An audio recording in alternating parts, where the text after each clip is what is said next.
Hello दोस्तों, स्वागत है एक बार फिर से आपके अपने यूट्यूब चैनल AKR ट्यूटोरियल में। तो दोस्तों, हम आज आपके सामने एक नए टॉपिक लेकर आए हैं जिसका जितने भी क्वेश्चन आंसर होंगे वो मुग़ल काल से रिलेटेड होंगे। और दोस्तों, नीचे दिए गए प्रश्न एग्जाम के दृष्टिकोण से बहुत ही महत्वपूर्ण है। मुग़ल काल का जो जितने भी क्वेश्चन होगा वो मुग़ल काल से होगा, और जितने भी प्रश्न हम इसमें बताएंगे वो air force, navy, NDA, SSC, railway, bank आदि में ज़्यादातर पूछे जाते हैं। इसलिए दोस्तों, आप लोग इसे ध्यान से देखें।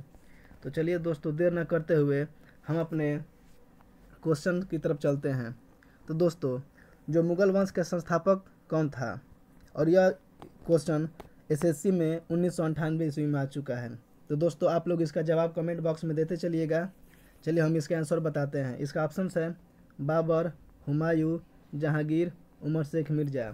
तो दोस्तों, जो इसका करेक्ट आंसर है वो है बाबर। चलिए दोस्तों, नेक्स्ट की तरफ चलते हैं। बाबर का जन्म कब हुआ था? तो जो बाबर का जन्म ऑप्शंस है 1483, 1484, 1482, 1485। तो जो इसका करेक्ट आंसर है वो है 1483। चलिए दोस्तों, नेक्स्ट की तरफ चलते हैं। बाबर के पिता का क्या नाम था? ऑप्शंस है मोहम्मद गौरी, इब्राहिम लोदी, अकबर, उमर शेख मिर्ज़ा। तो दोस्तों, हमें लगता है कि आप लोग ऑप्शन देखकर ही इसको सिलेक्ट कर लेंगे और सही ऑप्शन बता देंगे। तो जो दोस्तों, इसका जो करेक्ट आंसर है वह उमर शेख मिर्ज़ा। फिर चलिए नेक्स्ट की तरफ चलते हैं।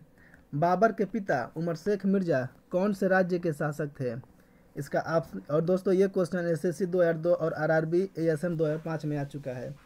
इसका ऑप्शंस है अफ़गानिस्तान, फरगना, दुबई, कजाकिस्तान। तो दोस्तों, इसका जो राइट आंसर है वो है फरगना। चलिए नेक्स्ट की तरफ चलते हैं। बाबर फरगना के गद्दी पर कब बैठा था? इसका ऑप्शंस है 8 जून 1494, 6 जुलाई 1493, 8 जुलाई 1494, 7 जुलाई 1493। तो जो दोस्तों, इसका जो करेक्ट आंसर है 8 जून 1494। फिर हमारा नेक्स्ट है, बाबर ने बादशाह की उपाधि कब धारण की थी? और दोस्तों, यह question SSC 2001, UP PCS mains 2012 में आ चुका है। इसका ऑप्शन है 1506, 1507, 1508, 1509। तो दोस्तों, जो इसका करेक्ट आंसर है वो है 1507 ईस्वी। 1507 ईस्वी में बाबर ने बादशाह की उपाधि धारण की थी। फिर हमारा नेक्स्ट है, बाबर के कितने पुत्र थे? ऑप्शंस हैं 2, 3, 4, 5। दोस्तों, हम उम्मीद करते हैं कि आपको क्वेश्चंस काफ़ी हेल्पफुल लग रहे होंगे। तो दोस्तों, जो इसका राइट आंसर है वो है ऑप्शन नंबर सी, यानी कि 4। चलिए नेक्स्ट की तरफ चलते हैं। बाबर के पुत्रों का के क्या नाम क्या क्या थे? तो जो बाबर के 4 पुत्र थे उनका नाम था हुमायूं, कामरान, अस्करी, हिंदाल। दोस्तों, ये जितने भी नाम है वो बाबर के 4 पुत्र हैं। चलिए नेक्स्ट की तरफ चलते हैं। बाबर ने भारत पर कितने बार आक्रमण किया था? ऑप्शंस हैं 1 बार, 2 बार, 3 बार या 5 बार। तो दोस्तों, जो इसका राइट आंसर है वो होगा 5 बार। चलिए दोस्तों, नेक्स्ट की तरफ चलते हैं। बाबर के द्वारा लड़े गए प्रमुख युद्ध कौन कौन से हैं? दोस्तों, यह एसएससी 2002, आरआरबी एएसएम, जीजी 2005, जेपीएससी 2010 में पूछे गए हैं। तो जो बाबर के द्वारा लड़े गए प्रमुख युद्ध है वो पानीपत का युद्ध है। फिर खानवा का, चलिए दोस्तों बताते चलते, जो पानीपत का युद्ध है वो 1526 ईस्वी में लड़ा गया था। फिर जो खानवा का युद्ध है वो 1527 ईस्वी में लड़ा गया था। फिर जो चंदेरी का युद्ध है 1528 ईस्वी में लड़ा गया था। और जो फिर घाघरा का युद्ध है 1529 ईस्वी में लड़ा गया था। तो दोस्तों, हम उम्मीद करते हैं आप लोगों को समझ में आ गई होगी। फिर हमारा नेक्स्ट है, पानीपत की लड़ाई कब और किन के बीच हुआ था तथा विजेता कौन था? तो जो पानीपत की लड़ाई 21 अप्रैल 1526 ईस्वी को इब्राहिम लोदी एवं बाबर के बीच हुआ था, और इसमें विजेता बाबर था। फिर हमारा नेक्स्ट है, खानवा की लड़ाई कब एवं किन के बीच हुआ तथा विजेता कौन था? दोस्तों, ये एसएससी आरआरबी 2001 में पूछा गया प्रश्न है। तो जो खानवा की लड़ाई हुआ था वह राणा सांगा एवं बाबर के बीच 17 मार्च 1527 ईस्वी को खानवा का युद्ध हुआ था, जिसमें बाबर विजयी हुआ था। फिर हमारा नेक्स्ट है, चंदेरी का युद्ध कब एवं किनके बीच हुआ तथा विजेता कौन हुआ था? तो जो चंदेरी का युद्ध हुआ था 29 जनवरी 1528 ईस्वी को मेदिनी राय एवं बाबर के बीच चंदेरी का युद्ध हुआ, जिसमें विजयी हुआ, बाबर विजयी हुआ। फिर हमारा नेक्स्ट है घाघरा की लड़ाई कब एवं किनके बीच हुआ तथा विजेता कौन था। घाघरा की जो लड़ाई थी अफगानों एवं बाबर के बीच 6 मई 1529 ईस्वी को हुआ था, जिसमें बाबर विजयी रहा। फिर हमारा नेक्स्ट है मध्यकाल का प्रथम शासक कौन था। ऑप्शंस हैं बाबर, इब्राहिम लोदी, अकबर एंड बहादुर शाह। तो जो दोस्तों इसका राइट आंसर है वो होगा इब्राहिम लोदी। फिर हम नेक्स्ट की तरफ चलते हैं। बाबर को कलंदर की उपाधि क्यों दी गई थी। ऑप्शंस हैं बाबर की उदंडता के लिए, बाबर की बुद्धिमानी के लिए, बाबर की उदारता के लिए और चौथा बाबर की विजयी के लिए।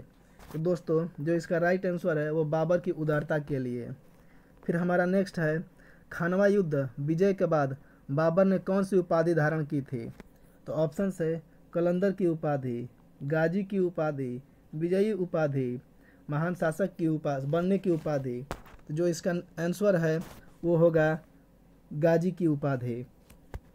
फिर हमारा नेक्स्ट है राणा सांगा की मृत्यु कब और क्यों हुआ। तो इसका ऑप्शंस हैं 30 जनवरी 1526 ईस्वी को शिकार करने जाने के कारण, 30 फरवरी 1528 ईस्वी को जहर देने के कारण, 30 मार्च 1527 ईस्वी को युद्ध में, 30 जनवरी 1528 ईस्वी को युद्ध में हार जाने की वजह से। तो जो इसका राइट आंसर है 30 फरवरी 1528 ईस्वी को जहर देने के कारण। फिर नेक्स्ट की तरफ चलते हैं बाबर का मृत्यु कब और कहाँ हुआ था। इसका ऑप्शंस हैं 26 नवंबर 1530 ईस्वी को नई दिल्ली में, 26 नवंबर 1532 ईस्वी को पाटलिपुत्र में, 26 दिसंबर 1533 ईस्वी को काबुल में, 26 दिसंबर 1530 ईस्वी को आगरा में।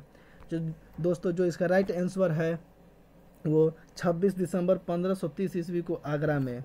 फिर हम नेक्स्ट की तरफ चलते हैं प्रारंभ में बाबर के शव को कहाँ दफनाया गया था। ऑप्शंस है आगरा के आराम बाग में, नेक्स्ट ऑप्शन नई दिल्ली, फिर कोलकाता, उसके बाद जामा मस्जिद। तो जो प्रारंभ में बाबर के शव को कहाँ दफनाया गया था, तो जो बाबर के शव को दफनाया गया था वो आगरा के आराम बाग में। नेक्स्ट की तरफ बढ़ते हैं बाबर अपने शव को दफनाने के लिए किस स्थान का चुनाव किया था। इसका ऑप्शंस है दिल्ली, आगरा, सासाराम, काबुल। तो जो दोस्तों इसका राइट आंसर है वो है काबुल। फिर चलिए नेक्स्ट की तरफ चलते हैं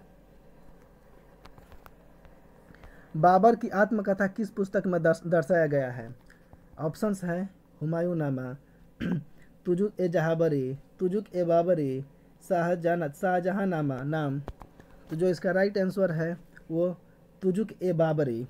चलिए नेक्स्ट की तरफ चलते हैं दोस्तों अब्दुल रहीम खान खाना ने बाबर नामा को किस भाषा में अनुवाद किया था। इसका ऑप्शंस है A Urdu, B Hindi, C Farsi and D Arabic. दोस्तों जो इसका राइट आंसर है वो सी फारसी। चलिए नेक्स्ट की तरफ चलते हैं चार बाग बनाने की परंपरा की शुरुआत किसके समय में हुई थी। तो जो ऑप्शंस है Babur, B Humayun, C Akbar and D Jahangir. तो दोस्तों जो इसका राइट आंसर है सी अकबर। चलिए नेक्स्ट की तरफ चलते हैं बाबर ने मुगल वंश की स्थापना कब की थी। इसका ऑप्शंस है 1526 ईस्वी, 1525 ईस्वी, 1524 ईस्वी एंड 1523 ईस्वी। तो दोस्तों जो बाबर ने भारत में मुगल वंश की स्थापना की थी वो 1526 ईस्वी में की थी। चलिए दोस्तों नेक्स्ट की तरफ चलते हैं दोस्तों। तो हम उम्मीद करते हैं कि ये वीडियो आपको काफ़ी हेल्पफुल लगा होगा। दोस्तों अगर वीडियो आपको ज़रा से भी हेल्पफुल लगता होगा तो प्लीज़ इसको लाइक, शेयर एंड सब्सक्राइब जरूर करें। और हाँ दोस्तों ज़्यादा से ज़्यादा अपने दोस्तों में शेयर करें ताकि हमें भी अब हमारा मोटिवेशनल मिलता रहे और हम कुछ अच्छा से अच्छा करते रहें। धन्यवाद दोस्तों।